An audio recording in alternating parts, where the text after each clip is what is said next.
আল্লাহ পাক রব্বুল আলামিন সূরা আল কাহফের 107 নম্বর আয়াতে বলছেন, ইন্নাল্লাযীনা আমানু, নিশ্চয়ই যারা ঈমান আনে, ওয়া আমিলুস সালিহাত, এবং নেক আমল করে, কানাত লাহুম জান্নাতুল ফিরদাউসি নুজুলা, এই দুটি কাজ যারা সম্পাদন করবে তাদের জন্য জান্নাতুল ফিরদাউস অপেক্ষা করছে, প্রস্তুত করে রাখা আছে। খালিদিনা ফিহা, এবং তারা সেখানে চিরকাল থাকবে। লা ইয়াবগুনা আনহা হিওয়ালা, ওই জান্নাত থেকে তারা কোনদিন বের হতে চাইবে না। আল্লাহ তাআলা তার এই মুমিন এবং নেক আমলকারী বান্দাদের জন্য জান্নাতুল ফিরদাউসের ঘোষণা দিলেন। আমরা সকলে জানি জান্নাতের সংখ্যা হলো মোট 8টি। 8টা জান্নাতের মাঝে সবচেয়ে সেরা জান্নাতের নাম হলো জান্নাতুল ফিরদাউস। যেই জান্নাতে বিশ্বনবী থাকবেন, থাকবেন আবু বকর, ওমর, উসমান, আলী রাদিয়াল্লাহু তাআলা আনহুম, থাকবেন নবী ইব্রাহিম, নবী মূসা, নবী ঈসা।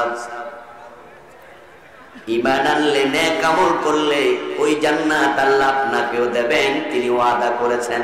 সুবহানাল্লাহ। এই জান্নাত শুধু নবীদের জন্য খাস নয়। তাই তো বিশ্ব নবী আমাদেরকে বলছেন, ইজা সালতুমুল্লাহাল জান্নাতা ফাসআলুহুল ফিরদাউস ফাইন্নাহা আলা। ও আমার উম্মত, তোমরা আল্লাহ তাআলার কাছে যখন জান্নাত প্রার্থনা করবে, তোমরাও জান্নাতুল ফিরদাউস প্রার্থনা করিও। এটা হচ্ছে সব জান্নাতের মাঝে সেরা। ফাইন্নাহা আলাহা, এটা সেরা জান্নাত। তুমি যদি আল্লাহর কাছে এটা চাও, ওই সেরা জান্নাত দেওয়ার ক্ষমতা আল্লাহর আছে না নাই? তিনি যদি আপনাকে জান্নাতুল ফিরদাউস দিয়ে দেন, ও আল্লাহ তুমি তারে কেন দিলা, এই প্রশ্ন করার অধিকার কারো নেই। নিশ্চয় যারা ঈমান আনে এবং নেক আমল করে, আল্লাহ তাআলা তাদের জন্য জান্নাতুল ফিরদাউস বানাবেন না বানায়া রাখছেন। কানাত লাহুম জান্নাতুল ফিরদাউসি নুজুলা। কানাত ফি'ল মাজি, অতীতকালের শব্দ। আল্লাহ জান্নাত বানাবেন তা নয়, বরং তিনি জান্নাত বানিয়ে রেডি করে রেখেছেন।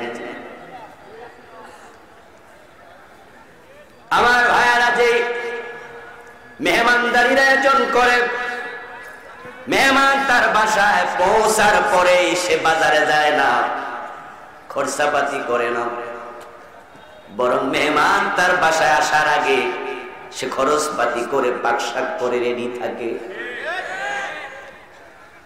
আপনার মৃত্যুর পরে, ইন্তেকালের পরে আল্লাহ জান্নাত বানায় আপনাকে দেবেন তা নয়, বরং তিনি জান্নাত বানায় অপেক্ষমান। যদি আপনি শর্ত পূরণ করে মরতে পারেন, মরতে দেরি, জান্নাতে যেতে দেরি হবে না। এই যে আমরা এখানে বসে আছি, ঠিক এই টাইমে আল্লাহ জান্নাতে মেহমানদারি গ্রহণ করছেন, জান্নাতে অলরেডি অবস্থান করছেন। এমন কিছু আল্লাহর বান্দা আছে না নাই? ওরা কারা? আমার বন্ধু, তারা হলো আল্লাহর রাস্তা যারা শহীদ হয়েছে, শহীদেরা ডাইরেক্ট আল্লাহর জান্নাতেই আছে। ইননা রাব্বিহিম ইউরযাকুন। শহীদদেরকে মৃত বলতে মানা আছে। ওয়ালা তাকুলু লিমান ইউকতালু ফি সাবিলিল্লাহি আমওয়াত। যারা আল্লাহর পথে নিহত হয়েছে তাদেরকে তোমরা মৃত বলো না, বাল আহইয়া, বরং তারা জীবিত। কিন্তু সেটা বোঝার ক্ষমতা তোমাদের নেই। ইনদা রাব্বিহিম ইউরযাকুন, তারা জীবিতরা যেভাবে রিজিক পায় দুনিয়ায়, তারাও জান্নাতে আল্লাহর কাছে রিজিক পাচ্ছে। ইমাম বুখারী, ইমাম আবু হানিফা রাহিমাহুল্লাহ যেই বড় মাপের আলেমে হন না কেন, যদি তিনি সাধারণ মৃত্যু পান তাহলে তার রূহ থাকবে ইল্লিনে, তার লাশ থাকবে কবরে।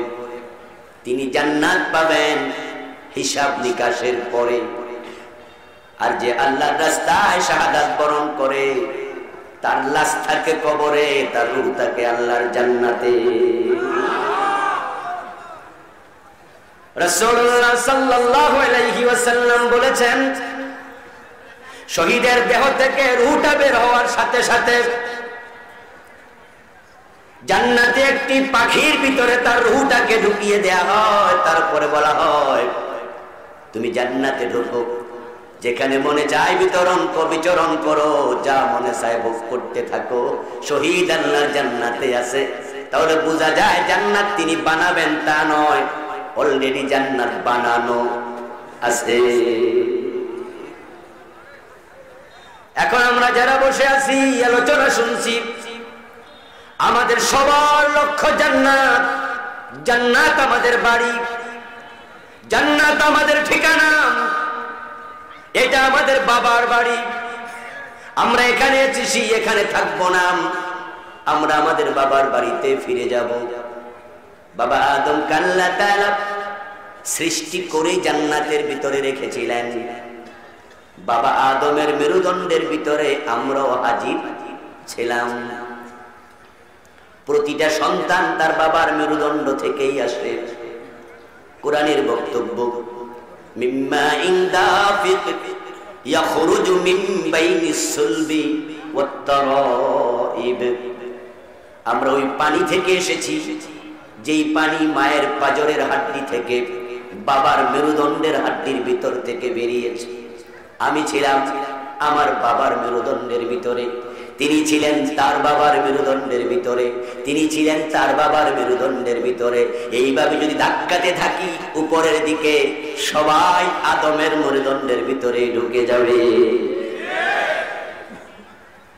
আদম আলাইহিস সালাম ছিলেন জান্নাতে, আমরাও সেখানে ছিলাম।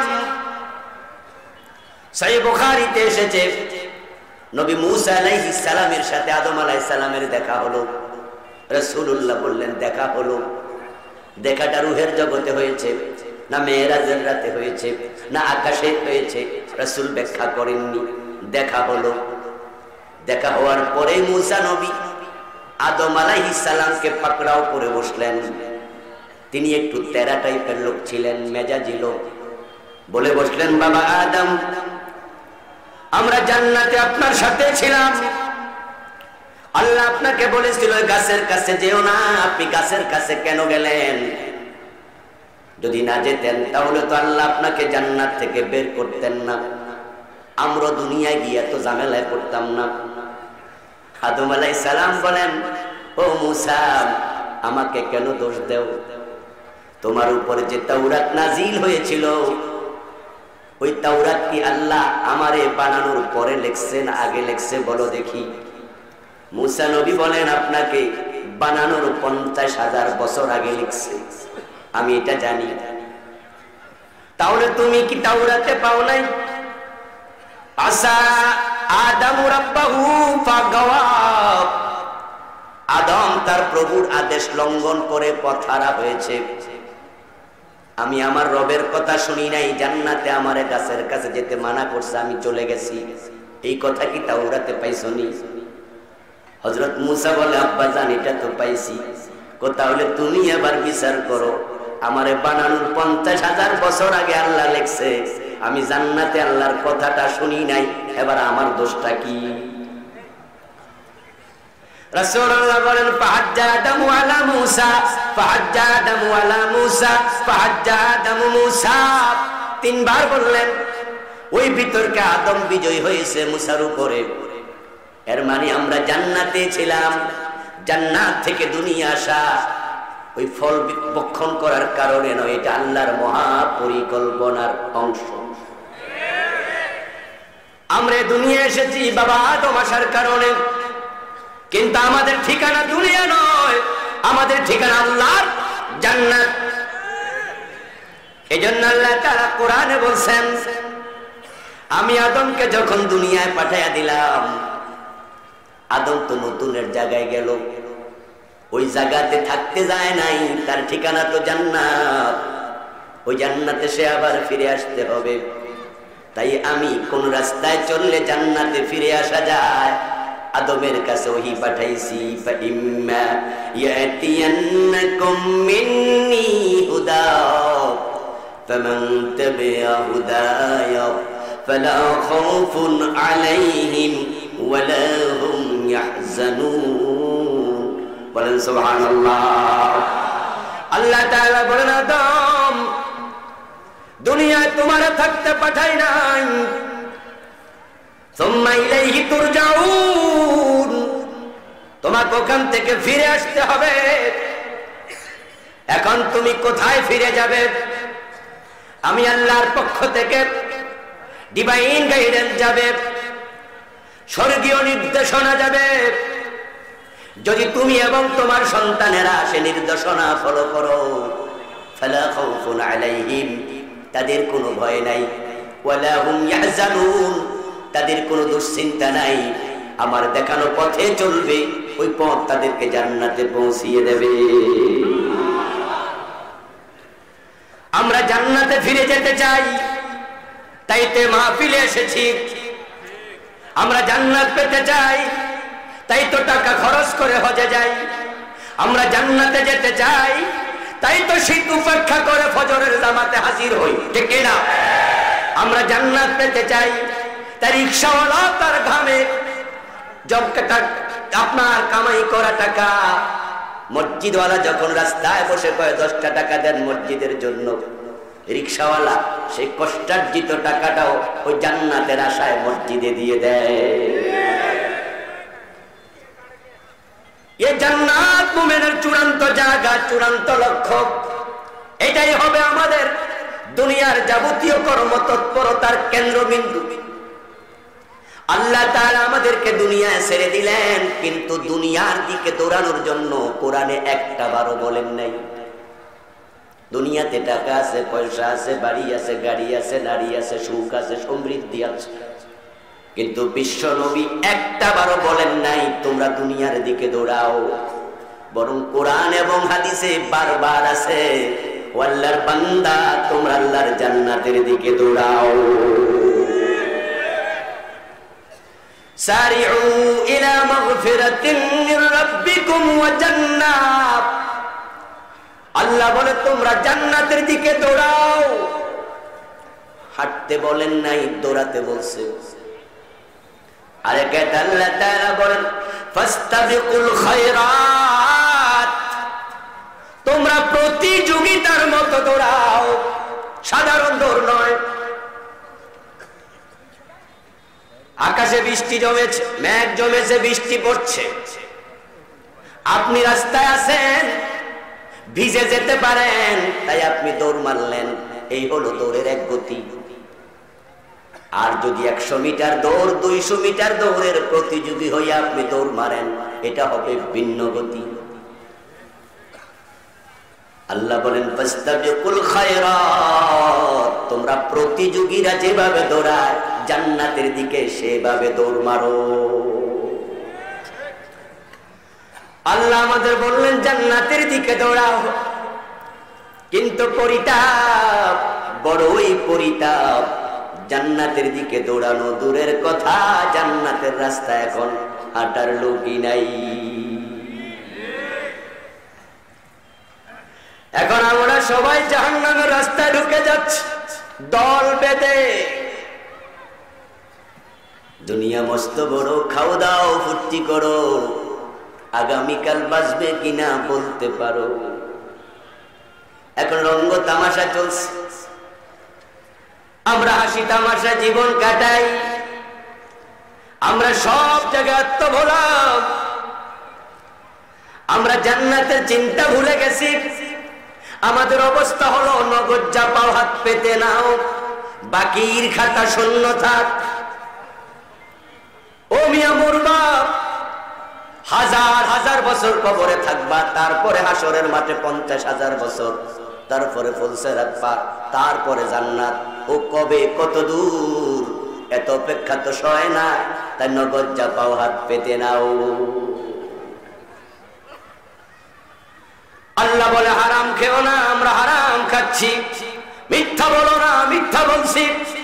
ওজনে কম দিও না, ওয়াইলুল লিল মুতাফফিফিন, ওজনে কম দিলে জান্নাত মিলবে না, তোমার জন্য ওয়াইল দুজক। আল ওয়াইলু ওয়াদিন ফি জাহান্নাম ইয়াহবি ফীহিল কাফিরু 40 খরিফা ক্বাবলা আন ইয়াবলাগা কারাব। রাসূলুল্লাহ ব্যাখ্যা করছেন, ওজনে কম যদি দাও, তোমাকে জাহান্নামের এমন এক গর্তে ফেলে দেয়া হবে, যে গর্তের তলায় পৌঁছতে 40 বছর লাগবে। আমরা আজকে জান্নাতের কথা ভুলে গেছি, নগদ যাবো হাত পেতে না, ব্যবসা ভালো হবে, মানে বেজাল দেও, বড় লোক হওয়া লাগবে, পরে জমি দখল করো, জমিটা কমে যাবে, বোনের সম্পদ দিও না। অথচ বাবা মারা গেছে 10 বছর আগে, 10 বছর আগে বাবা মরে গেল, বোন তার সম্পদ পায় না। অথচ ভাই হাজি সাহেব জমি কমে যাবে, বোনের সম্পদ দেয় না। এমন হাজি গাজি নামাজি টাঙ্গাইলে নাই, আছে কিন্তু আজকের মাহফিলে নাই, ঠিক না? আমার জমিন বাড়াতে হবে, জমিন কমানো যাবে না। নামাজ পড়ে আবার সুদে টাকা লাগাইয়া বসে আছে, এমন নামাজিও আছে না নাই? নামাজ পড়তে পড়তে কপালে কালো দাগ ফেলে দিয়েছে, কিন্তু অফিসে গেলে ঘোষণা দিলে ফাইল নড়ে না। আমার বন্ধু, জান্নাতের রাস্তায় মানুষ বড় কম, জাহান্নামের রাস্তায় বেশি। এখন আমরা আছি রঙ্গমঞ্চে, দুনিয়ায় মজা নেও, দুনিয়া মস্ত বড়, খাও দাও ফুর্তি করো। এখন কি খাইয়া ফুর্তি করা লাগবে, কবি কিন্তু লিখতে মনে নাই। তাই পরবর্তী অনুজ কবি এসে অগ্রজ কবিকে সহযোগিতা করেছে। আমার বড় ভাই লিখে গেছে, দুনিয়া মস্ত বড়, খাও দাও ফুর্তি করো। কিন্তু খাবারের মেনু তো উনি দেয় নাই, ফুর্তি করতে হলে কি খাওয়া লাগে। অনুজ এসে লিখে দেয়, এই বেলা ভাই মদ খেয়ে নাও, কাল নিশীতের ভরসা কই। চাঁদনি জাগিবে যুগ যুগ ধরে, আমরা তোমার রব না সই। মুসলমানের সন্তান জান্নাতের আশা করে, আবার মুসলমানের সন্তানের মাঝে মদ খায়, গাঁজা খায়, ইয়াবা খায়, হিরোইন খায়, এমনও আছে না নাই? জান্নাতের পথে মানুষ কই? বর্তমান পৃথিবীতে মানুষের সংখ্যা প্রায় 800 কোটি, তার মাঝে মুসলমানের সংখ্যা 150 কোটির কম বেশি। আমার বন্ধু, বাকি 650 কোটি কাফের। একটু বলুন তো, কাফেররা কি জান্নাতের রাস্তায় আছে? ওমান ইউশরিক বিল্লাহি ফাকাদ হারামাল্লাহু আলাইহিল জান্নাহ ওয়া মাওয়াহুন নার ওয়া মা লিয-যালিমিন মিন আনসার। আল্লাহ তাআলা কোরআনে বলেন, যারা শিরিক করে, যারা কুফরি করে, তাদের জন্য জান্নাত হারাম। ওয়া মাওয়াহুন নার, বরং তাদের আবাসস্থল হবে জাহান্নাম।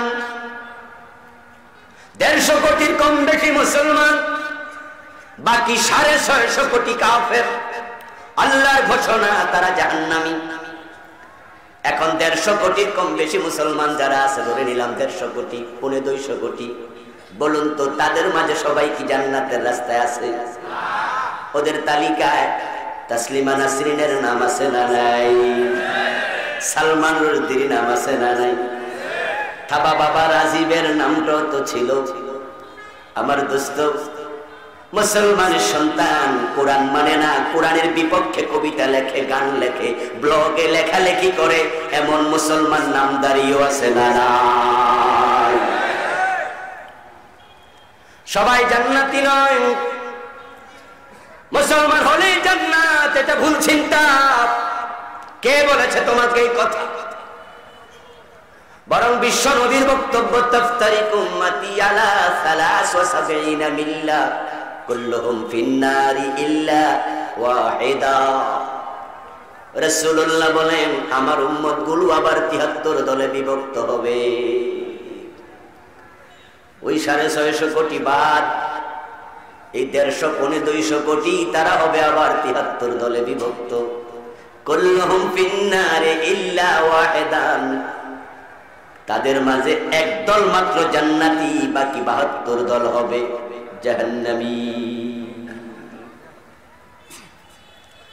আমার ভাইরা, জান্নাতি কমে গেছে।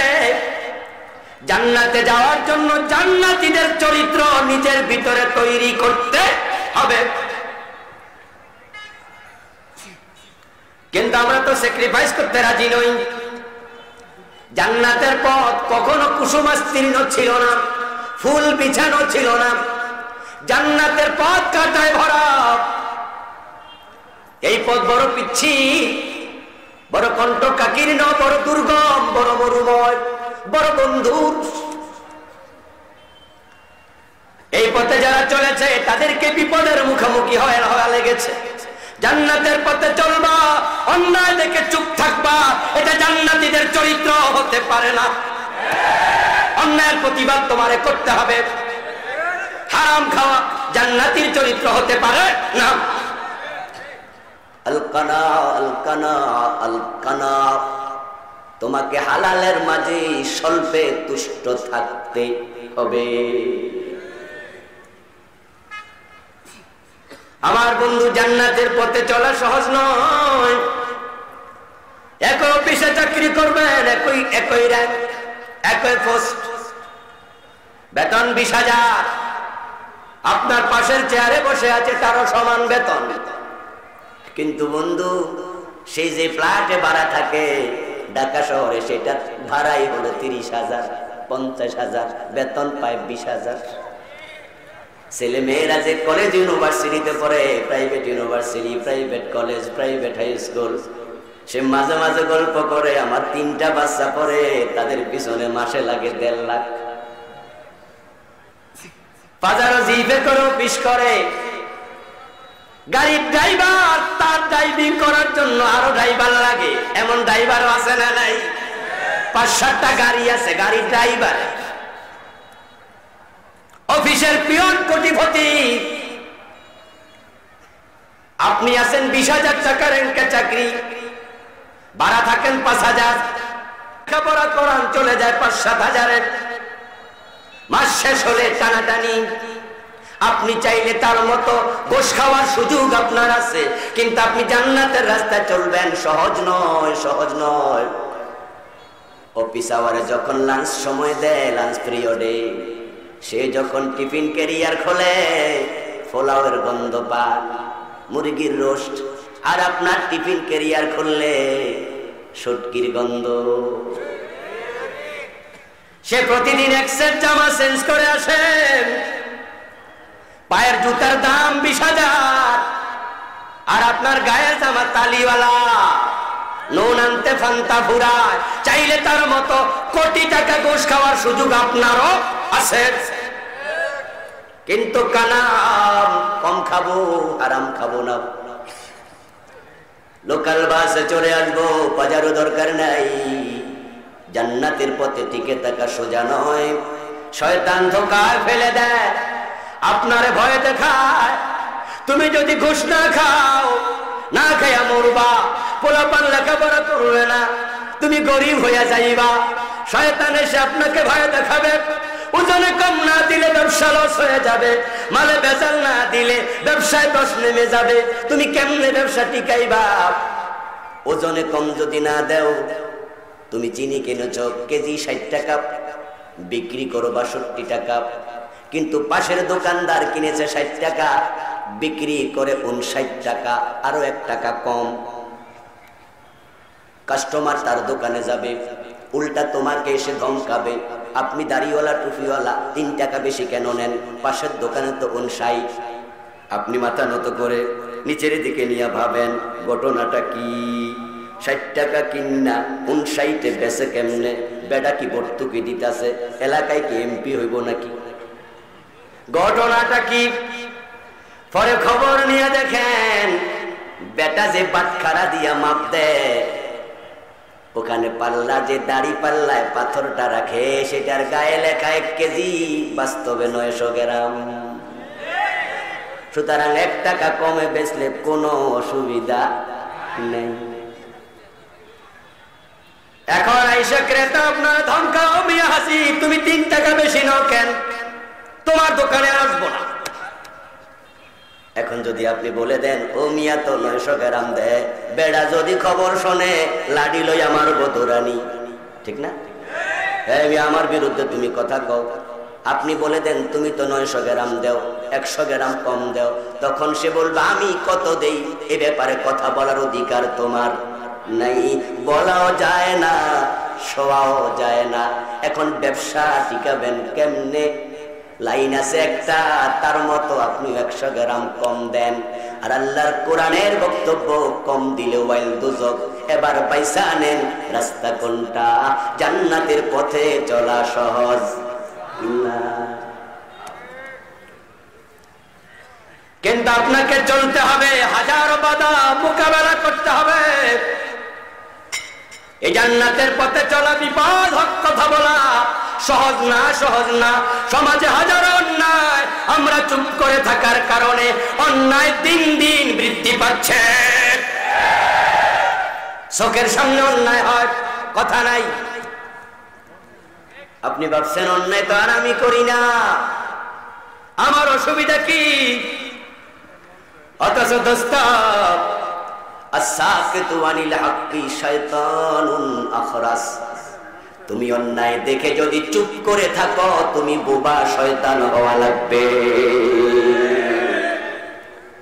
আপনাদের কাছে আমি একটু জবাব চাই, মেহেরবানি করে বলুন তো নবীরা যে মাইর খাইছে অন্যায় করে মাইর খাইছে না প্রতিবাদ করে? আবার বলুন নবীরা কি অন্যায় করে মাইর খাইছে? কি করে মাইর খাইছে? এখন আপনি তো অন্যায় করেন না, আপনি কোন আমার কি দোষ? তাহলে নবীর সুন্নাহ প্রতিবাদ করা এটাই ইসলাম, এটাই ইসলাম। তুমি চুপ থাকতে পারবে না, প্রতিবাদ করে প্রয়োজনে যদি তোমাকে বিপদে পড়া লাগে ওই বিপদের রাস্তায় যাও, রাস্তায় যেখানে শেষ সেখান থেকে আল্লাহর জান্নাত শুরু হয়ে যাবে।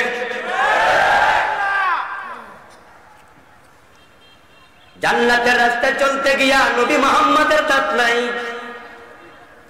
তাকায় দেখে ইব্রাহিম নবী অগ্নিকুণ্ডে পড়েছে, মুসা আলাইহিস সালাম দেশ ত্যাগ করতে হয়েছে, আমির হামজা কলিজা দিতে হয়েছে, ইমাম হুসাইনকে কল্লা দিতে হয়েছে।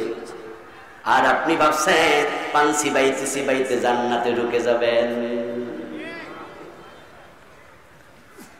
জান্নাতের রাস্তার মানুষ কমে গেছে, কিন্তু বন্ধু কমে যাক, কমে যাক, জান্নাতের রাস্তায় কেউ না থাক, আপনাকে সিদ্ধান্ত নিতে হবে আমি একা হলো মাথা তুলে জান্নাতের রাস্তায় দাঁড়িয়ে থাকবো। এই সিদ্ধান্ত আপনাকে নিতে হবে। এই সিদ্ধান্ত যারা নিতে পারবে আল্লাহ তাআলা তাদের জন্য বলছেন মান ক্বালা লা ইলাহা ইল্লাল্লাহু সুম্মা মাতা আলাইহি দাখালাল জান্নাহ। বিশ্ব নবীকে আল্লাহ জানায়া দিয়েছে, আপনি হাদিসটা একটু উম্মতকে শোনায়া দেন, যে ব্যক্তি এই ঈমানটা নিয়ে মরতে পারবে, মরতে দেরি আমার জান্নাতে ঢুকতে দেরি হবে না।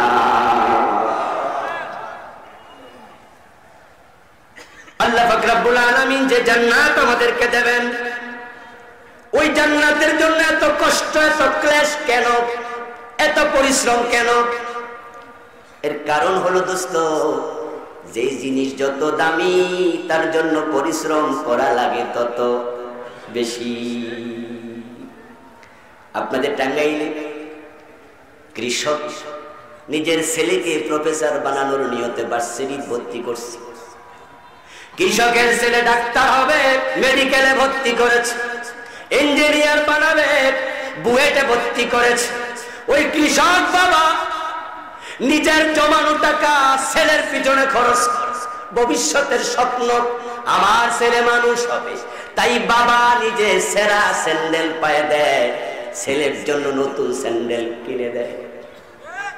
বাবার জামা তালিতে ভরে যায়, ছেলের জন্য নতুন জামা কিনে দেয়, বন্ধুদের সাথে যেন চলতে পারে, লজ্জা না পায়। মা ডিম বিক্রি কইরা, আলু গম বিক্রি করে টাকা জমায়, ওই ছেলের ফর্ম ফিলাপের দিন দিয়ে দেয়। স্বপ্ন ছেলে ডাক্তার হবে, আমাদের দুঃখ মুছে যাবে।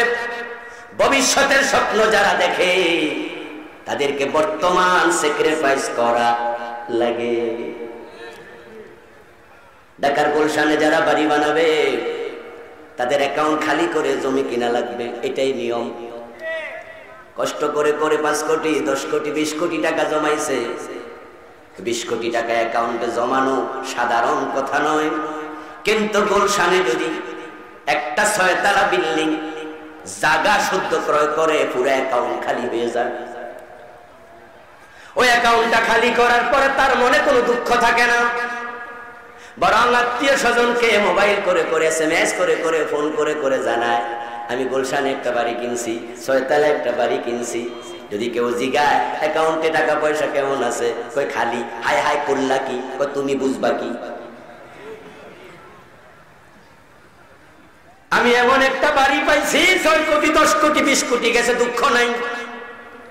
ও বন্ধু, ও ঠেলাওয়ালা, ও দিন মজুর, ও কুলি, ও গরিব ভাই, কৃষক, তোমাকে বলছি ইমানের উপরে টিকে যদি থাকতে পারো, সবার পরে আল্লাহ যাকে জান্নাত দেবেন, তাকে জান্নাত যেটা দেবেন সেটা হবে দুনিয়ার মতো 10 দুনিয়া বড়।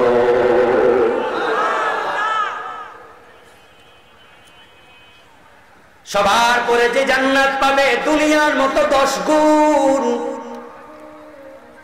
বিশ্বনবী বলেছেন, আনা আরিফু মান ইয়াখরুজু মিনান নারি আখিরা ওয়া আনা আরিফু মান ইয়াদখুলু মিনাল জান্নাতি ইয়াদখুলু ফিল জান্নাতি আখিরা ফাইন্নাহু ইয়াকুনু হুমামা ইয়াখরুজু মিনান নারি হাবওয়া।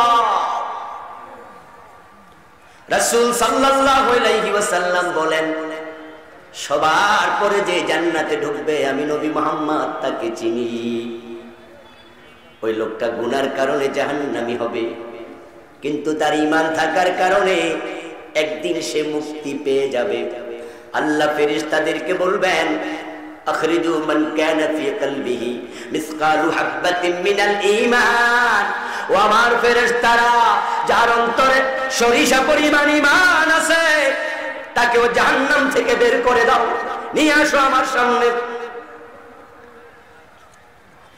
আমি কোরআনে বলছি, যার ঈমান আছে তাকে আমি জান্নাত দেব, নেক আমল করলে জান্নাত দেব। ঈমানওয়ালাকে জাহান্নামে রেখে আমি দরজা বন্ধ করে দেব না চিরকালের জন্য। তাকে নিয়ে আসো যার সরিষা পরিমাণ ঈমান আছে। জাহান্নামের ফেরেশতারা জাহান্নামে যত মুমিন আছে অপরাধের শাস্তি পাচ্ছে, তাদেরকে বের করে নিয়ে আসবে, এসে আল্লাহকে রিপোর্ট করবে, খোদা আমরা জাহান্নাম থেকে সব মুমিনকে মুক্তি দিয়ে দিয়েছি। আল্লাহ বলবেন, সব শব্দটা সঠিক নয়, এখনো একজন বাকি আছে, তাকে নিয়ে আস। ফেরেশতারা জাহান্নাম তালাশ করে করে ঘরমাক্ত হয়ে আবার ফিরে এসে বলল, আল্লাহ একজন ইমানদার তো আমরা খুঁজে পাচ্ছি না। আল্লাহ বলবেন, মালিক কোথায়? জাহান্নামের প্রধান দারোগা মালিক হাজির হবেন। আল্লাহ বলবে, মালিক জাহান্নাম আমার একজন মুমিন বান্দা এখনো আছে, তাকে বের করে নিয়ে আসো। মালিক ফেরেশতা যাবেন, জাহান্নাম খুঁজে এসে রিপোর্ট করবেন, আল্লাহ ইমানদার একজনও নাই। আল্লাহ তাআলা বলবেন, মালিক জাহান্নামের দিকে কান পেতে শোনো, কি আওয়াজ আসছে। জাহান্নামের ভিতর থেকে সামিউলাহা শাহিকা ওয়া হিয়া তাফুর, তর্জন গর্জনের শব্দ। আগুন ধাউ ধাউ করে জ্বলছে, পানি উতরালে যে শব্দ, ওই একটা ফুর জাহান্নামে ভাবে উতরাবে, তর্জন গর্জন করবে, শব্দের সাথে আরেকটা শব্দ আসবে, সুবহুন কুদ্দুসুন রব্বুনা ওয়া রব্বুল মালাইকাতি ওয়ার রূহ। আল্লাহ বলবে, দেখো মালিক, এই বেটা জাহান্নামে থেকেও আমাকে রব্বুনা বলে ডাকছে, আমার তাসবিহ পড়ছে, এই বেটার ঈমান আছে, তারে বের করে নিয়ে আসো। মালিক ফেরেশতা জাহান্নামে ঢুকবেন, শব্দ অনুসরণ করবেন, করতে করতে এমন এক জায়গায় গিয়ে থামবেন যেখানে গিয়ে দেখবেন শব্দ শোনা যায় কিন্তু কোনো মানুষ নাই। জাহান্নামের অনেকগুলো কীটপতঙ্গ পড়ে আছে।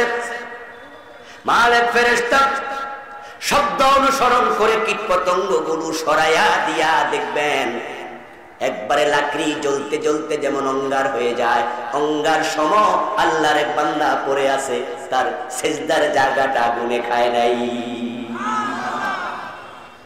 পুরা দেহ কালো হয়ে গেছে।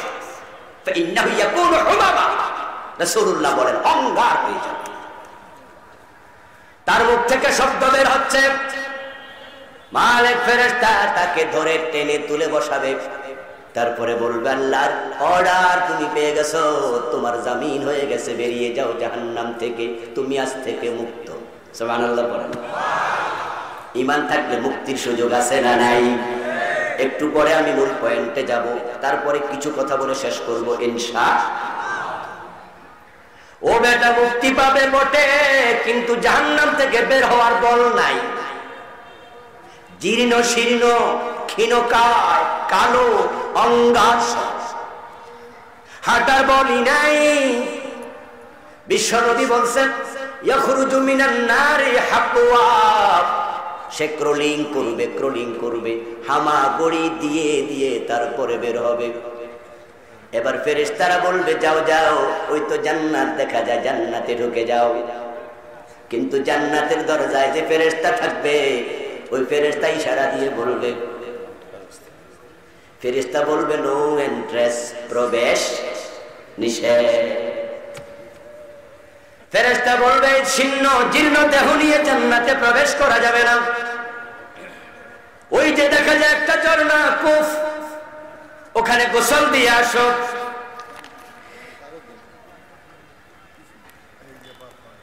মাঝখানে কেন ঝামেলা করবে?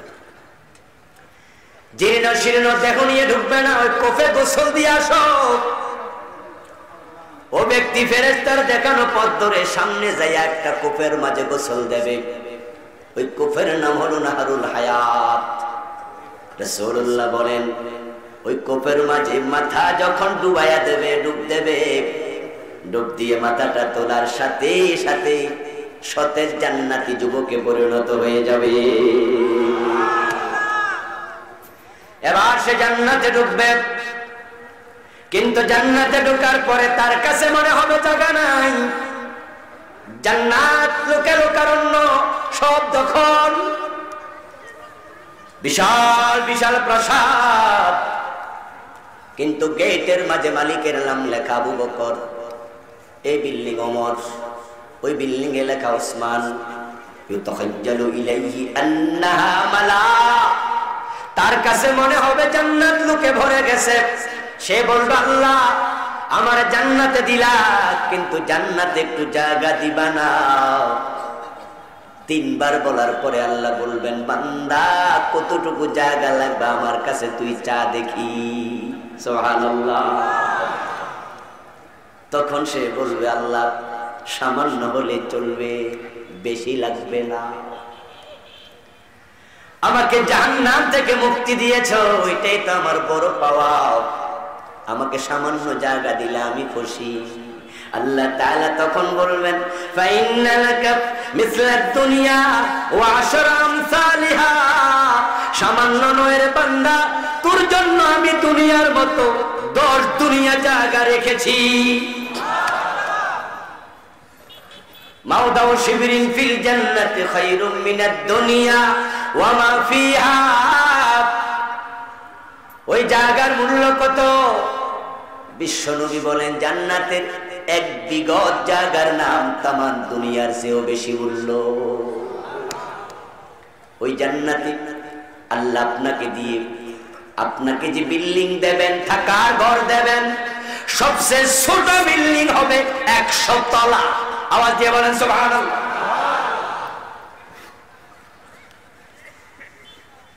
এত বড় বিল্ডিং পাইতে হলে স্যাক্রিফাইস করতে হবে, ভয় উত্তরণ করতে হবে, রিস্ক নিতে হবে। No risk no gain.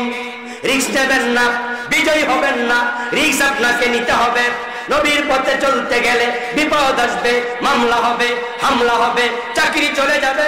হক কথা বললে ইমামতি থাকে না, চাকরিটা চলে যায়। হক কথা বললে মাহফিলে 144 জারি হয়ে যায়। হক কথা বলতে গেলে ফাঁসির মঞ্চেও যাওয়া লাগতে পারে।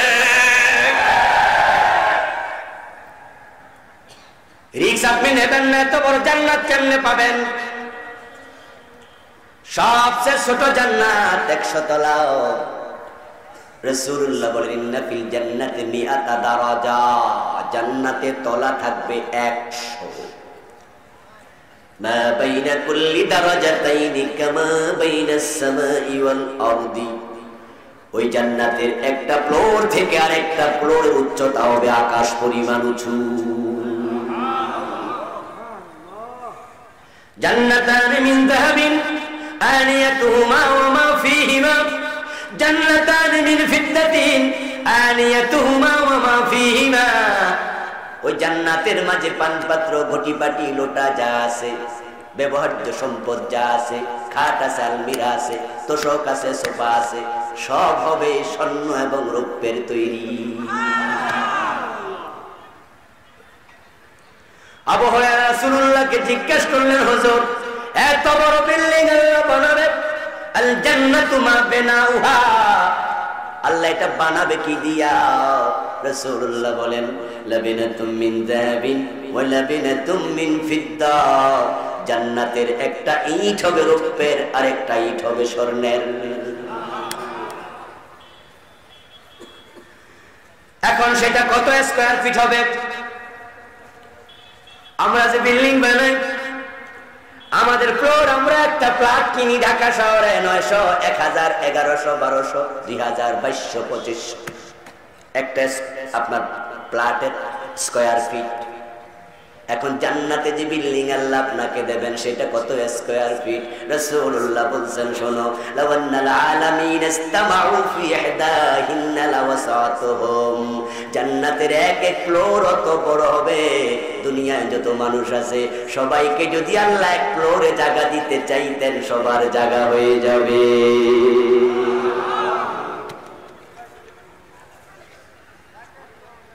সবার পরে যে জান্নাতে যাবে সবচেয়ে ছোট জান্নাতি, রাসূলুল্লাহ বলেন আদনা আহলিল জান্নাতি মানজিলাতান লাহু 80,000 খাদেম, সবচেয়ে ছোট জান্নাতীর খেদমতের জন্য খাদেম দেয়া হবে 80,000।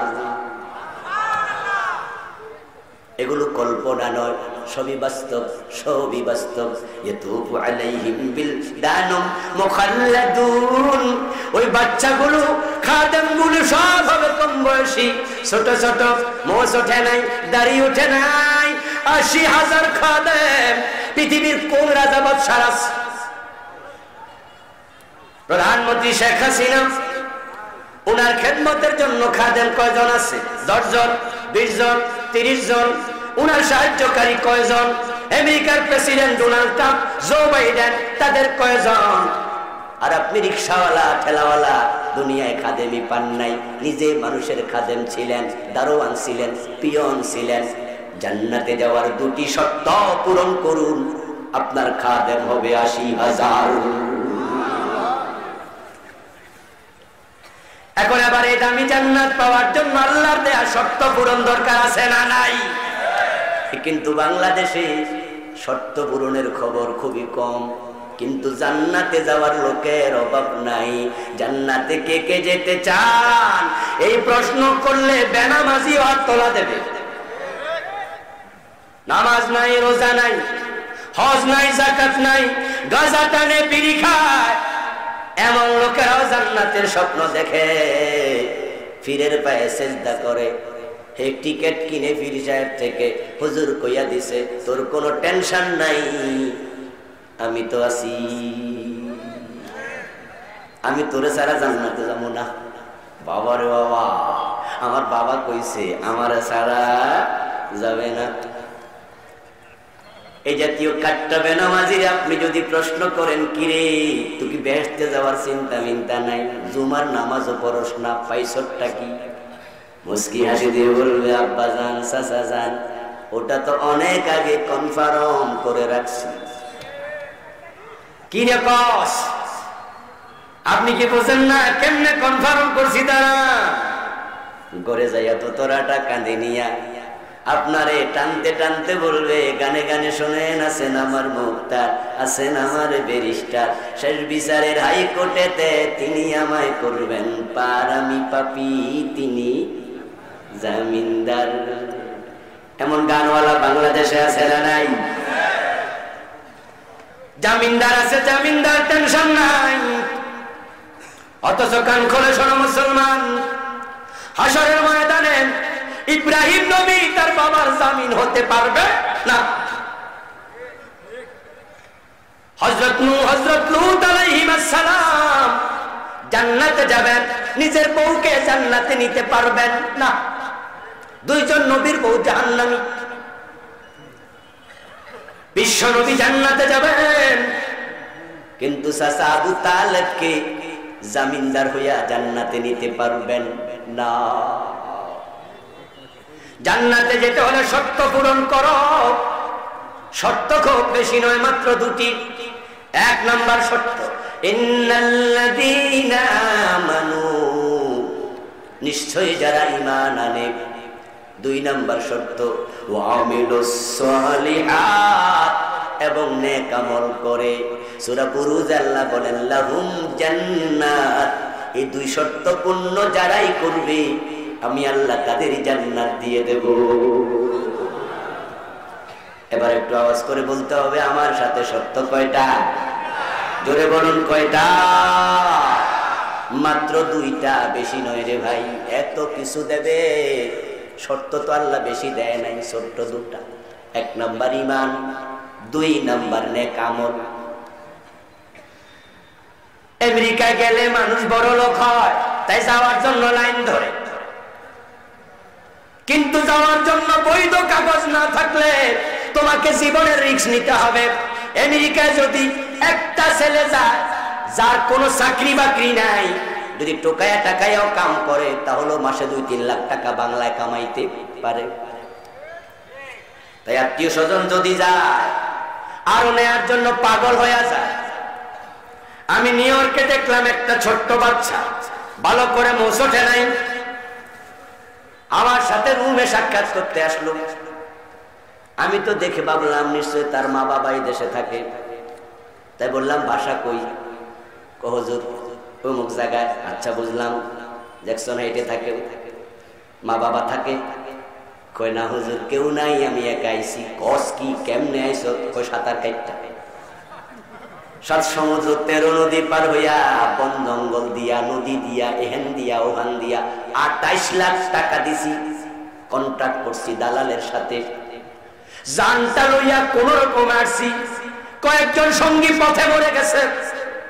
2 দিন 3 দিন লাগাতার জঙ্গল দিয়ে হাঁটছি, খাবার নাই পানি নাই। কেন আসলি? হুজুর কোন কি স্বপ্নের দেশ?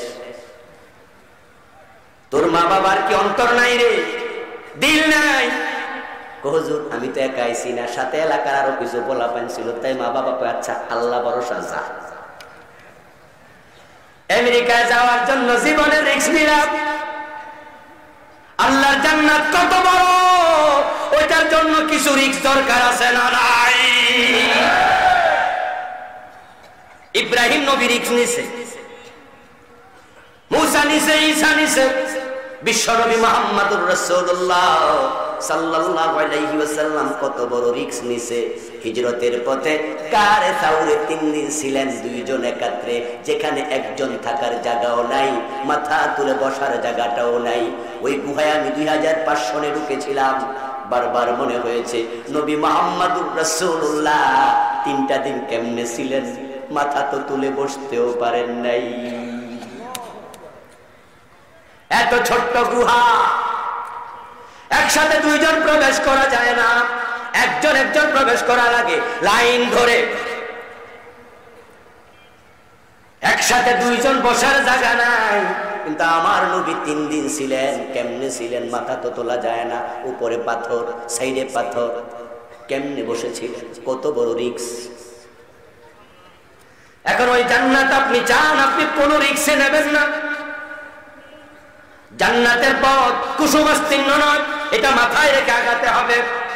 এই জন্য 2টি শর্ত, ঈমান এবং নেক আমল, এই 2টা আপনাকে পূর্ণ করতেই হবে। এগুলো হলো পাসপোর্ট ভিসার মতো।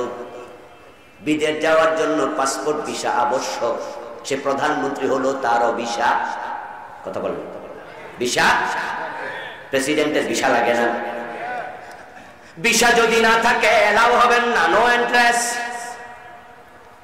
প্রধানমন্ত্রী যাবেন সৌদি আরব, যাবেন তিনি দুবাই, সাথে তার ছেলে সজীব ওয়াজেদ জয়, সাথে তার মেয়ে সাইমা ওয়াজেদ পুতুল, 3 জন যাচ্ছে। আপনি যতই ভিআইপি হন, এয়ারপোর্টে আপনাকে পুলিশ পাসপোর্ট দেখে সিল মারবে। তারপরে আপনি পার হন, প্রধানমন্ত্রীর ভিসা আছে, তার ছেলেরটা নাই। অফিসার বলবে সরি, আপনাকে ইমিগ্রেশন ক্রস করতে দেওয়ার সুযোগ আমার নাই। জোর দেখাবেন আমি কে চিনি। অফিসার হয়তো ভয়ে বলবে ওকে 150 কে যান। কিন্তু দুবাই বিমানবন্দরে নামার পরে ওখানের অফিসার বলবে গো ব্যাক, আবার বাংলাদেশে ফিরে যান। প্রত্যেকের লাগবে পাসপোর্ট, প্রত্যেকের লাগবে ভিসা। জান্নাতে যাওয়ার জন্য বৈধ কাগজ লাগবে, লাগবে তোমার ঈমান, লাগবে তোমার আমল। ঈমান না থাকলে নবীর বাবাও জান্নাত পাবে না। ও বন্ধু, বৈধ কাগজ নাই, জান্নাতে ঢুকতে পারবা না। এই জন্যই তো আল্লাহ জান্নাতকে হাসরের মাঠে আনবে না, জান্নাতকে রাখবে হাসরের মাঠের বাহিরে। কিন্তু জাহান্নামকে আল্লাহ হাসরের মাঠে আনবেন। হাদিসে পাওয়া যায় ইউতা ইয়াউমাইযিন বিজাহান্নাম লাহা ৭০,০০০ জামাম মা কুল্লি জামামিন ৭০,০০০ মালাকিন ইয়াজুরুনাহা। জাহান্নামের চারপাশে ৭০,০০০ শিকল দিয়ে জাহান্নামকে বাঁধা হবে। প্রতি শিকলে ৭০,০০০ ফেরেশতা থাকবে। টেনে হিসড়ে জাহান্নামকে হাসরের মাঠে তোলা হবে, হাজির করা হবে। এখান থেকে জাহান্নামীদেরকে উপর করে করে ফেলা হবে। কিন্তু জান্নাতকে হাসরের মাঠে আনা হবে না, এটাকে অনতি দূরে রাখা হবে। কোরআনে আল্লাহ বলছেন ওয়া উযলিফাতিল জান্নাতু লিল মুত্তাকিনা গায়রা বাঈদ। খুব দূরে নয়, অনতি দূরে রাখবো। এই জান্নাতে যেতে হলে একটা ইমিগ্রেশন ক্রস করে বৈধ কাগজ দেখায়া ঢোকা লাগবে। ওই ইমিগ্রেশনের নাম হলো ফুলসিরাত। জান্নাতে যাওয়ার আগে ফুলসিরাত আছে না নাই? قال النبي صلى الله عليه وسلم يضرب الصراط بين جهنمي جهنم। জাহান্নাম আছে হাসরের মাঠে, আল্লাহ ফুলসিরাতটা বানাবেন জাহান্নামের উপরে। আবু সাঈদ খুদরি বলেন আন্নাহু বালাগানি আন্নাহু ইয়াকুনু আদাক্কা মিনাশ শারা ওয়া হাদ্দা মিনাস সাইফ। সহিহ বুখারীর হাদিস। আবু সাঈদ খুদরি রাদিয়াল্লাহু তাআলা আনহু বলেন ওই ফুলসিরাত হবে চুলের চেয়ে চিকন, তরবারির চেয়েও ধারালো। জাহান্নামের আগুন হবে নিকশ কালো। ওই কালো আগুনের উপরে চিকন চুলের মতো ফুলসিরাত। কেমনে দেখবা, কেমনে দেখবা? দেখাই তো যাবে না, অন্ধকার। এখন পার হইবা কেমনে? যে পার হতে পারবে না তার জান্নাতে যাওয়া কপালে নেই। এখন কেমনে পার হবেন? আল্লাহ তাআলা সেটাও কোরআনে বলছেন সুবহানাল্লাহ সুবহানাল্লাহ ইয়াউমা তারাল মুমিনিনা ওয়াল মুমিনাতি ইয়াসআ নূরুহুম বাইনা আইদিহিম ওয়া বিআইমানিহিম। ও নবী মুহাম্মদ, আপনার উম্মতেরা যখন ফুলসিরাতের গোড়ায় যাবে তখন তাদের সামনে থেকে ঈমানের নূর বের হতে থাকবে। ইয়াসা নূরুহু, নূর বের হবে। ঈমান নাই, নূর পাবা না। এখন ঈমানের বড় অভাব, ঈমানের বড় অভাব। এই বাংলাদেশে টুপিওয়ালা আছে, দাড়িওয়ালা আছে, পাঞ্জাবিওয়ালা, পাগড়িওয়ালা, নামাজওয়ালা, রোজাওয়ালার অভাব নাই, ঈমানওয়ালার বড় অভাব দেখা দিয়েছে। রাসূলুল্লাহ 1400 বছর আগে বলে গেছেন, ইয়াতিয়ানান নাসি জামান ইয়াজতামিউনা ফিল মাসাজিদি লাইসা ফীহিম মুমিন। এমন একটা জামানা আসবে যে জামানার মানুষগুলো জামাতে নামাজ পড়বে কিন্তু ঈমানদার থাকবে না। শিরিক করে ঈমান হারা, কুফর করে ঈমান হারা। ঈমান লাগবে, ঈমান। 2 নাম্বার নেক আমল, নেক আমল, নেক আমল। এখন তো নেকেরও খবর নাই, আমলের বড় অভাব। মসজিদে গিয়ে দেখো ফজরের টাইমে মসজিদ খালি, 2 কাতার 3 কাতার, কোন কোন মসজিদ আধা কাতার। এমন মসজিদও আছে ইমাম আর মুয়াজ্জিন ছাড়া মুসল্লি নেই।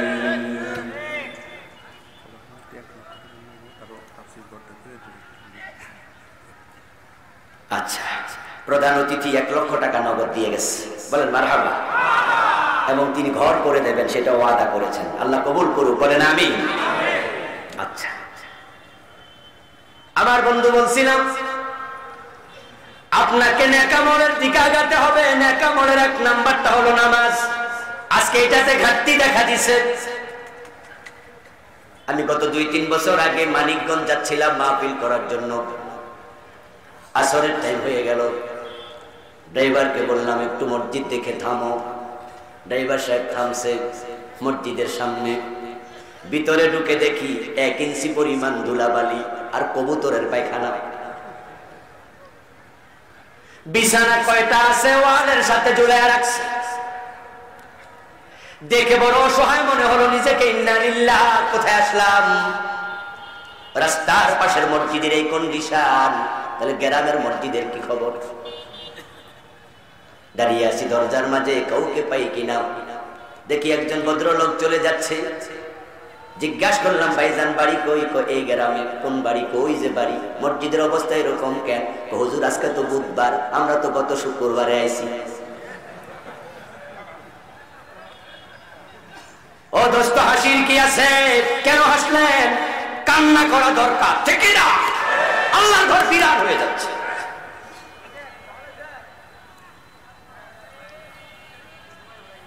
কোরবানির ঈদে যাবেন বাজারে, গরু কিনে, পাবলিক গরু কিনে, আসরের আজান হয়, হাইয়া আলাস সালাহ, নামাজে আসো। গরু কিনায় ব্যস্ত, ওয়াজিব নিয়ে খুব টেনশনে আছে, ফরজের খবর নেই। গরু কিনতে কিনতে আসর শেষ, বাড়িতে নিতে নিতে মাগরিব শেষ। ঈদের দিন গরু জবাই করতে করতে জোহর শেষ। গরু জবাই করার জন্য প্রস্তুতি নিয়েছে, কাঁচা বানছে, লুঙ্গি উড়াইতে উড়াইতে একবারে মাজার গোড়ায় নিচ্ছে। ও বন্ধু, কোরবান করা ওয়াজিব। আর 17 টাকা, কথা বলতে হবে, 17 টাকা কোরবান করা।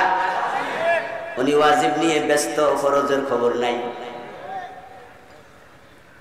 আল্লামা সাইদি হুজুরকে ছাত্র জীবনে ওয়াজ করতে শুনছিলাম, তিনি মজা করে বললেন, একমত খোর বড় বড় মুসওয়ালা, সেই মুসগুলো তোলা দিয়া দইরা মদ খাইতেছে। তো সাথে একজন জিজ্ঞাসা করে, ভাইজান এটা আবার কি খবর, কি করতেছেন? কয়, বেটা হুজুর কইছে মুস লাগলে মাকরু হয়। কি হয়? কিন্তু খাইতেছে কি? হারাম। ওয়াজিব নিয়ে ব্যস্ত, ফরজের খবর নাই। আজকে নামাজ চলে যাচ্ছে, অথচ নেক আমলের মাঝে 1 নাম্বার নামাজ। রাসূলুল্লাহর বক্তব্য, যে ব্যক্তি ইচ্ছা করে নামাজ ছেড়ে দেয় তার ঈমান থাকে না। মান তারাকা সালাতাম মুতাআম্মিদান ফাকাদ কাফার। ইচ্ছা করে নামাজ ছেড়ে দিলে কুফরি হয়, কুফরি। বাইনাল মাগরিব ওয়া বাইনাল কুফরি তারকুস সালাহ। কে মুমিন কে কাফের চেনার আলামত শুধু নামাজ। যার নামাজ নাই তার ঈমান নাই। ইবনে আব্বাস ইবনে মাসউদ রাদিয়াল্লাহু তাআলা আনহুমা দুজনের বক্তব্য একরকম, লা দীনা লিমান লা সালাতা লা, যার নামাজ নাই তার দিনটাই নেই। আমার ভাইরা, ওই নামাজ নিজে পড়লে শুধু হবে না, কোরআনের বক্তব্য ওয়ামুর আলাকা বিসসালাহ ওয়াস্তাবির আলাইহা, নামাজ নিজে পড়তে হবে, পরিবারের লোকদেরকেও পড়াতে হবে। সন্তানের বয়স 7 বছর মসজিদে নিয়ে যাও, প্রশিক্ষণ দাও। 10 বছর হলে নামাজ না পড়লে পিটাতে হবে, এমন হাদিস আছে না নাই? কিন্তু আমরা তো 15 বছরে নেই না মসজিদে। বাবা নামাজে যায়, ফজরের টাইম, শীত, যুবক ছেলে ঘুমায়, কম্বলটা আরো টাইনা দিয়ে যায়। আর যারা মসজিদে বাচ্চা নেয় 7 বছর 8 বছর, বাচ্চা যদি একটু দুষ্টামি করে আমাদের চোখ রাঙায় কথা বলা হয়, কে বাচ্চা মসজিদে গেছে। 7 বছর থেকে নামাজের প্রশিক্ষণ দিতে হলে মসজিদে বাচ্চা নেওয়া দরকার আছে না নাই? 7-8 বছর বয়সের পোলাপান 3-4 জন নামাজের ফাঁকে বাবার পাশ থেকে দৌড়াইয়া পিছনে চলে গেছে, যাইয়া 3 জনে হাসাহাসি করতেছে। আর মুসল্লি তো নামাজে খাড়াইয়া খাড়াইয়া ফুলতাছে যে নামাজটা ছাড়তে পারি না, পারলে তোদের খবর আছিল। নামাজের মাঝে মেজাজ গরম করে বসে আছে, সালাম ফিরাইতে দেরি, আজরাইলের ছোট ভাইয়ের মতো ধরতে দেরি নাই। এই কার পোলাপান, কে মসজিদে হাসছিল? এমন ধমক মারে, ওই বাচ্চারা চোখের পানি ছাইরা দিয়া কান্দে, ডরে অস্থির।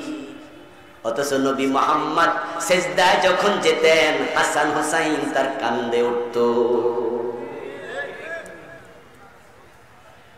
হযরত যায়েবের মেয়ে উমামা রাদিয়াল্লাহু তাআলা আনহাকে বিশ্বনবী কোলে নিয়ে নামাজ পড়েছেন, কোলে নিয়ে। রাসূল যখন রুকুতে যেতেন, কোল থেকে নামায়া রুকু করে সিজদা করে আবার যখন দাঁড়াতেন, উমামাকে আবার কোলে নিয়ে রাসূল নামাজ পড়তেন। রাসূলের কান্দে হাসান হুসাইন ওঠে, কোলে উমামা ওঠে, উনি দমকায় না। আর আমনেও নামাজি, এমন দমক মারে, পোলাপান ডরে কান্দে। পরের দিন বাপে কয়, বাপ মসজিদে চল। পোলা কয়, আব্বা কিয়ামত পর্যন্ত আর যাইতাম না। ওই যে লাল দাড়িওয়ালা বেটা, সেই ধমক মারছে, আমার পাইলে খবর আছে। আমি এটা বলি না মসজিদকে মাছ বাজার বানাইয়া দেবেন, পোলাপানকেও কন্ট্রোল করবেন। দুষ্টামি করলে ভালোবাসা দিয়া, কাছে যাই না, কপালে চুমু দিয়া বুঝাইয়া দিতে হবে। পকেটে চকলেট নিয়ে যাবেন, চকলেট নিয়ে। নামাজের পরে যে বাচ্চা হাসছে, দুষ্টামি করছে, তার কাছে যাইকা একটা চকলেট হাতে দিয়ে আপনি বলবেন, বাজান কালকে যদি মসজিদে আসো, দুষ্টামি না করো, চকলেট 2টা দিন। তাহলে দেখবেন বাচ্চারা পরের দিন প্রতিযোগিতা করবে চকলেট খাওয়ার জন্য। একজন একজনকে গুতা মারবো, এই সারা দিয়া কইব, কথা কমু না, চকলেট 2টা পামু। যেই মসজিদগুলোতে যুবক থাকে না, বাচ্চা থাকে না, ওই মসজিদগুলো আস্তে আস্তে লোক শূন্য হয়ে যাবে। কিন্তু পরিতাপ, আজকে আমরা নামাজের ব্যাপারে বেখবর হয়ে যাচ্ছি। এই নামাজ আমাদেরকে আল্লাহ পর্যন্ত পৌঁছায়া দেবে। নামাজ ঐক্যের শিক্ষা দেয়, ঐক্যের শিক্ষা। নামাজে দাঁড়াও কাঁধে কাঁধ মিলাইয়া, পায়ে পা মিলাইয়া, নামাজে দাঁড়াও সোজা হইয়া, ইমামের পিছনে সামি আল্লাহু লিমান হামিদা বলবে, সবাই একতাবদ্ধ হয়ে দাঁড়ায়া যাও। এমপি হোক আর মন্ত্রী হোক, মাথা তুলে তাকেও দাঁড়াতে হবে। ঐক্যের শিক্ষা নেও।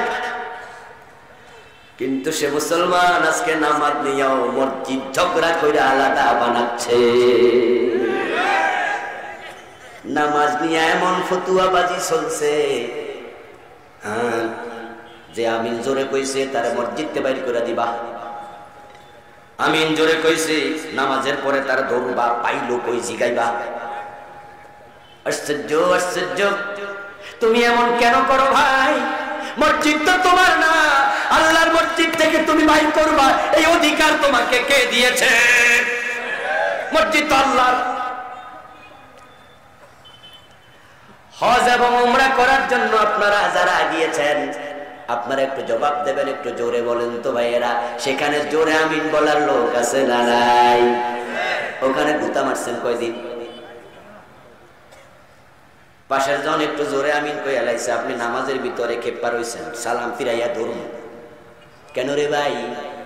শাফি মাযহাবে জোরে আমিন বলার ফতোয়া আছে না নাই? বাড়িতে রাজশাহী, বেড়াইতে আইছে আপনাদের মধুপুর, মাগরিবের নামাজে দাঁড়াইছে, ইমাম বলছে আলাপ তো আনলেন, ও বেড়া তো রাজশাহীর লোক, ওখানে আহলে হাদিস আছে, অভ্যাস মতো সেও জোরে একটা আমিন না হয় কইয়া লাইছে, আপনি তার উপর খেপেন কেন? আপনি তো খেপেন বেনামাজির সাথে, যে যুবকটা সিগারেট টানে গাঁজা খায় মসজিদে আসে না, আপনি তার সাথে তর্ক করেন। নামাজি আপনার বন্ধু, তার সাথে কোনো তর্ক করা যাবে না। রোহামাউ বাইনাহুম, সে আপনার ভাই, সে আপনার বন্ধু। হ্যাঁ বন্ধু, যদি কোনো বিষয়ে ভুল আমল করে, আপনি যদি মনে করেন তার আমলটা হাদিসে নাই, তাহলে তাকে সংশোধন করার জন্য হাসি মুখে কথা বলতে হবে। আপনি তার সাথে বসেন, ভাই বাড়ি কই? ভাই তুমি যে আমলটা করছো, তোমাকে আমি দেখছি মসজিদে, খুব খুশি হয়েছি, কিন্তু তুমি টুপি ছাড়া নামাজ পড়ছো, যদি টুপি মাথায় দিতা তোমারে দেখতে আরো ভালো লাগতো, কিন্তু ভালোবাসা না নিয়া টুপি ছাড়া নামাজ পড়ে সব বড়া করে কয়, এই মিয়া কি নামাজ শিখছো, টুপি কই? এই তো মসজিদে আইছে, যে আইছে না তার কি খবর? আজকে বিভক্তি বড় পাটল ধরিয়ে দিয়েছে মুসলমানের মাঝে, মসজিদ পর্যন্ত আলাদা হয়ে যাচ্ছে। আমি আপনাকে বলতে চাই, যদি কারো ভুল দেখেন, সে আপনার মুসলিম ভাই, ভালোবাসা নিয়ে আগায়া যাবেন। ভুল সংশোধনের পদ্ধতি দুটি, একটা হলো ভালোবাসার সাথে, আরেকটা হলো তিরস্কারের সাথে। কোনটা করা উচিত? এক ব্যক্তি বাজারে আসছে, বাড়ি থেকে বের হইছে, আয়নাটা দেখে নাই, কপালের মাঝে কালো ময়লা লেগে আছে। এখন আপনি চান তার ময়লাটা কপাল থেকে আপনি মুছে দেবেন। পন্থা হলো দুটা, একটা হলো পকেট থেকে হাত রুমালটা বের করে সালাম দিয়া তার কাছে আইনা, ভাই আপনার কপালে একটু ময়লা আছে, মুছে দিলাম, হাত রুমাল দিয়ে ডলা দেন। এই লোকটা চিরদিন আপনাকে ভালোবাসার সাথে স্মরণ করবে। আর যদি পা থেকে স্যান্ডেল খোলেন, তুমি একটু দাঁড়াও, তোমার কপালে ময়লা, জুতা খুলে মুছে দে, মাইর খাওয়ার সম্ভাবনা আছে না নাই? ও বন্ধু, তার কপাল মুছতে তুমি কেন রুক্ষ হইলা? কেন তুমি ঝগড়াটে হয়ে গেলা? এই লোকটার কপাল মুছতে যায় আর সম্পর্ক তোমার বাড়ছে না আরো কমছে। অথচ মুসলমান তো মুসলমানের সাথে মহব্বত বাড়াবে। এই কষ্ট থেকে আমি নামাজের উপর একটি কিতাব লিখেছি, গত সপ্তাহে মার্কেটে এসেছে। হাদিসের বৈচিত্র্যে রাসূলুল্লাহর নামাজ, যত ইখতিলাফ, যত ঝগড়া ফাসাদ, আমি সব হাদিসের আলোকে তুলে ধরার চেষ্টা করছি। আমার আশা এই কিতাব পড়ার পরে ঝগড়া কিছু হলেও কমবে ইনশাআল্লাহ। আলেম ওলামাদের কাছে হাত জোর করে বলে যায়, এমন ফতুয়া দিবা না যে ফতুয়া ঐক্য বিনষ্ট করে। আসো আমরা সব মুসলমান এক হয়ে যাই। 250 কোটি মুসলমান যদি এক হতে পারত, পৃথিবীর কোন দেশে মুসলমানের গায়ে ভয়ে কেউ আঘাত দিত না, সাহসী করত না। আল্লাহ কাবাকে দিয়েছে পৃথিবীর নাভিতে, পৃথিবীর মাঝখানে। মধ্যপ্রাচ্যের মুসলিম গুলোকে দিয়েছে কাবার চারপাশে। এবং পৃথিবীর যত খনিজ সম্পদ আছে 65% দিয়েছে আল্লাহ মুসলমানের হাতে। মুসলমান যদি এক হয়ে যায়, কালকে ওআইসির সম্মেলন ডেকে যদি ঘোষণা করতে পারে আমেরিকা থামিয়ে দাও জালেমদেরকে, মায়ানমারের মুসলমান, কাশ্মীরের মুসলমান, সিরিয়ার মুসলমান, ইয়ামানের মুসলমান, আফগানিস্তানের মুসলমান, ফিলিস্তিনের মুসলমান, তাদের গায়ে যদি ফুলের আঁচড় পড়ে আমরা তেল দেব না, তেল দেব না, তেল দেব না। 57 মুসলিম রাষ্ট্র একমত হয়ে যাও, 6 মাস পরে জালেমদের বিমান আকাশে উঠবে না।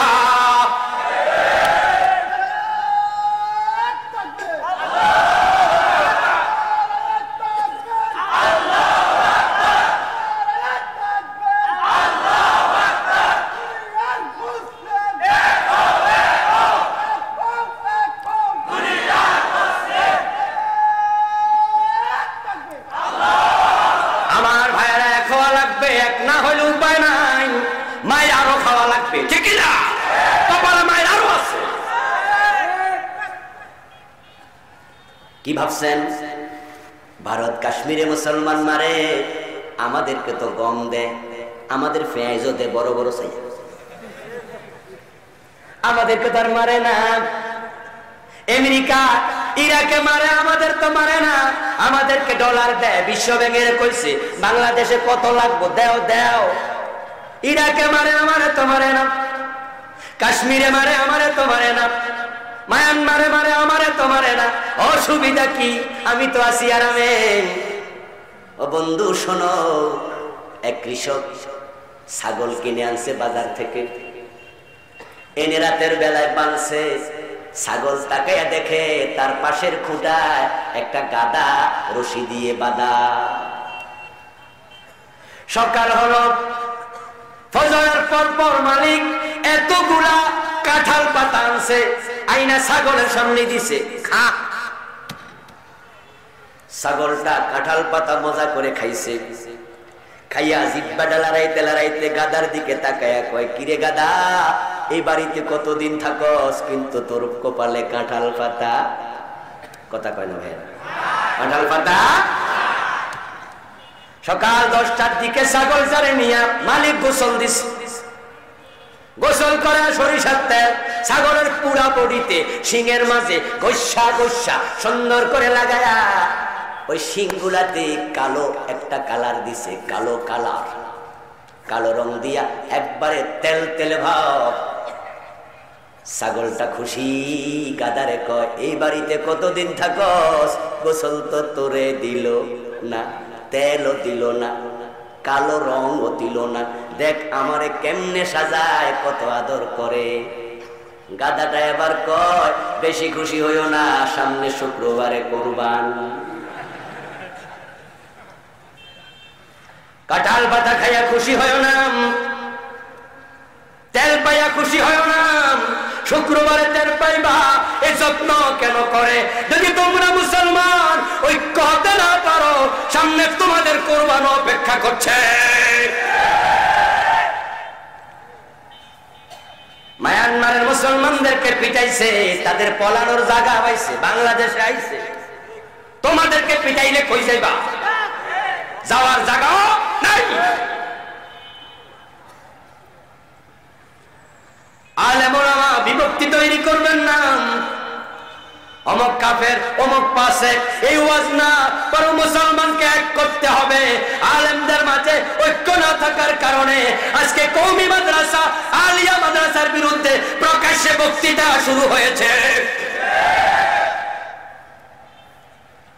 মাদ্রাসা যারা পড়ে তারা নাকি গবেট। ফেসবুকে আপনারা আজকে এবং গতকাল থেকে ভাইরাল দেখেছেন অনেকেই। একজন অফিসার, সরকারি অফিসার বলতেছে মাদ্রাসায় শুধুমাত্র গবেটেরা পড়ে, ভিক্ষা করে, ভিক্ষা। আলেম ওলামাদেরকে হক করতেছে। যদি আমরা আলেমরা এক হয়ে যেতাম, এই দেশে আলেমের বিরুদ্ধে কথা বলার সাহস কেউ দেখাতে পারত না। এই জন্য আসুন আমরা ঐক্যের শিক্ষা নেই। আল্লাহ পাক রব্বুল আলামিন ঈমান এবং নেক আমলকে সঙ্গী করে আমাদের সকলকে জান্নাতে যাওয়ার তৌফিক দিন। সবাই বলুন আমিন।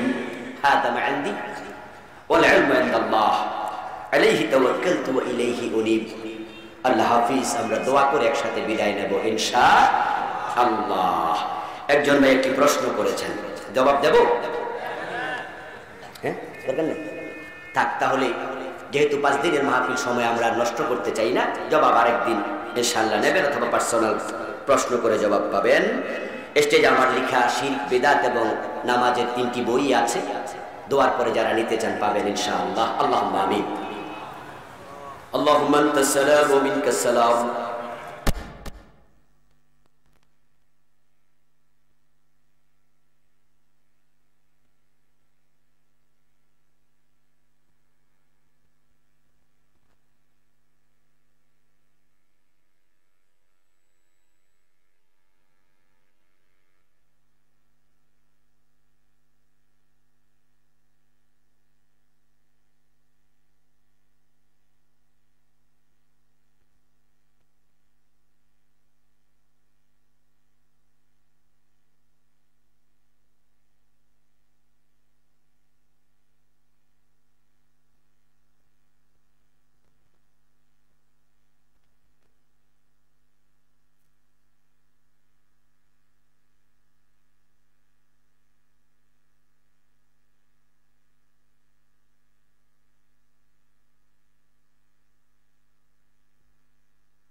হে আল্লাহ, তাফসীর করার জন্য যে ঘর দরকার, অফিসে মিটিং করার জন্য ঘর করে দেবেন ওয়াদা করেছেন।